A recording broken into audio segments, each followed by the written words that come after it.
Welcome!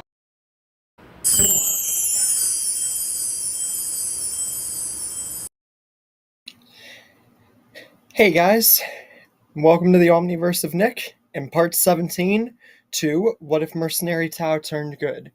Before we get started, be sure to check out the Omniverse's homepage where our channel mascot Omni will direct you to the Discord, both Google Docs, and everything else the Omniverse has to offer, along with smashing the like button, subscribing to the Omniverse of Nick, sharing the Omniverse around, and turning on all notifications to stay tuned for everything the Omniverse has in store for the future, and commenting future requests and further expectations down the line in the comment section.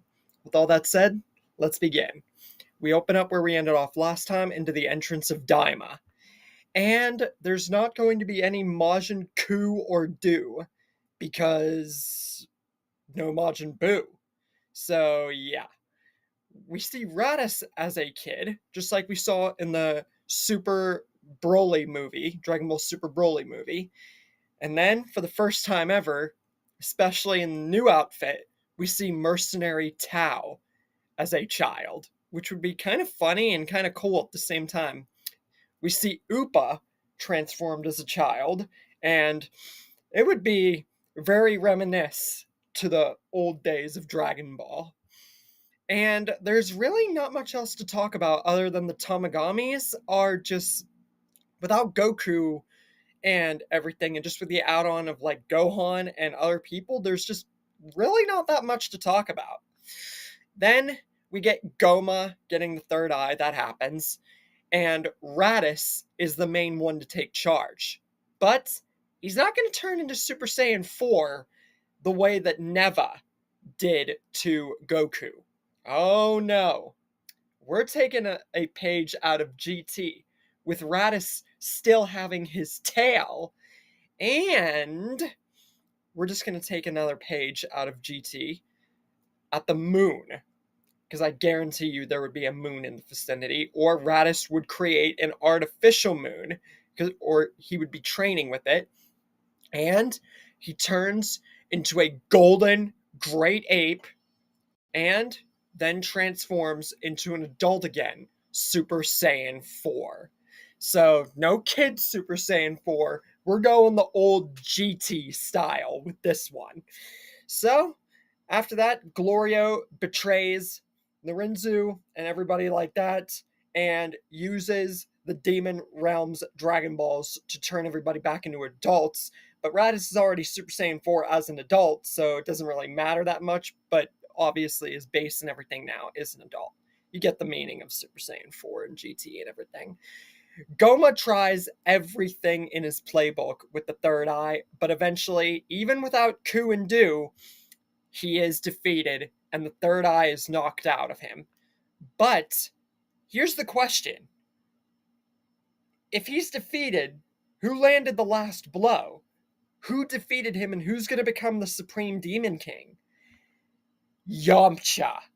I am giving Yamcha, the one who beat him last with the final volley of attacks, because it just makes sense to give him something. Like, I have been giving him so much in this story as one of the mains. Turning him into a Supreme Demon King, now, I know you guys are probably thinking, is this a way of turning him evil? Well, no, because, Majin Ku wasn't evil, so why would Yamcha be evil? So, we see Yamcha as a Supreme Demon King, with a red and purple outfit, a purple cape, a crown over his hair, and the third eye right in the middle. And a gigantic red wolf avatar that he could use at any time. This is a major upgrade for Yamcha. And like I said, he is not evil. He just is now the Supreme Demon King. So Gohan, Raditz, Tao, Krillin, and Bulma all say goodbye to Yamcha. But they know that they will meet him again in the future, whatever the case may be. They're proud of him for getting this far in his journey. It's like, Yamcha's really grown.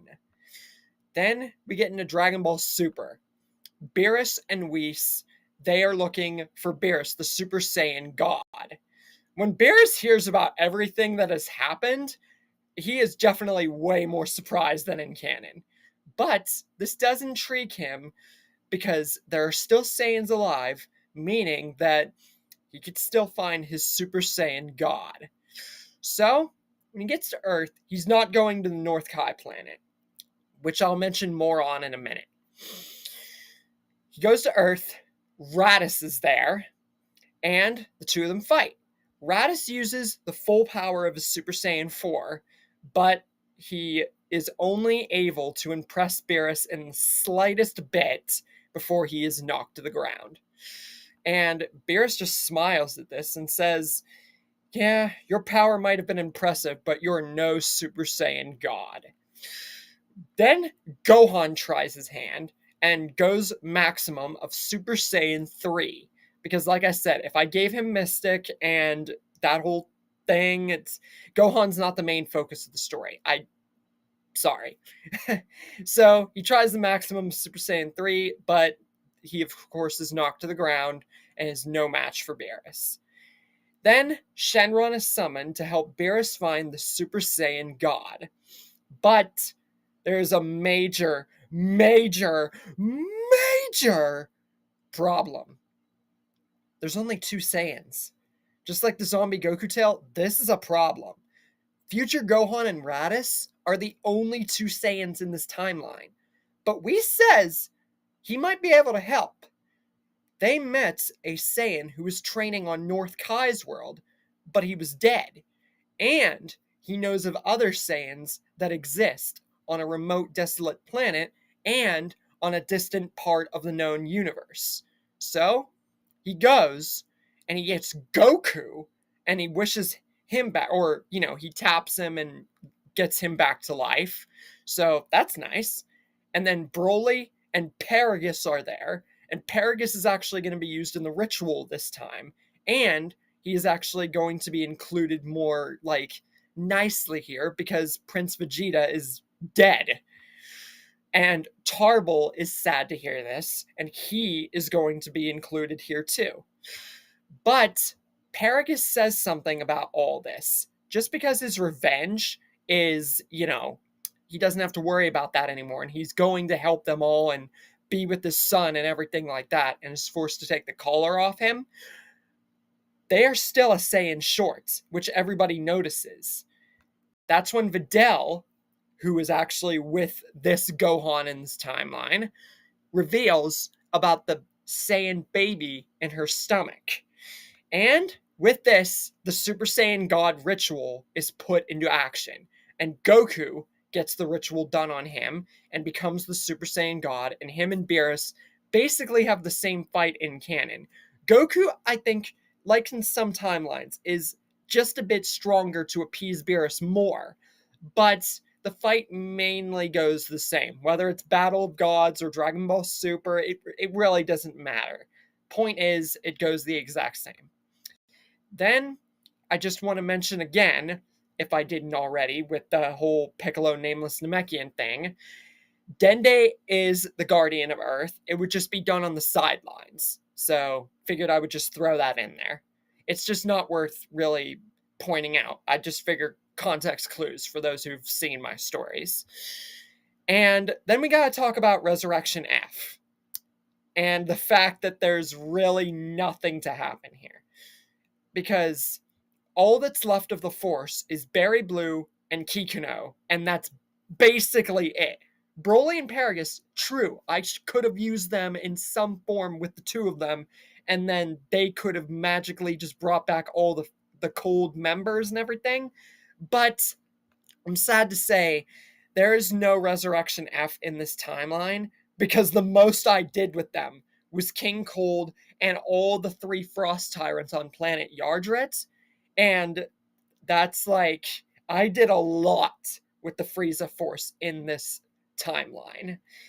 So doing Resurrection F would be almost pointless. So yeah.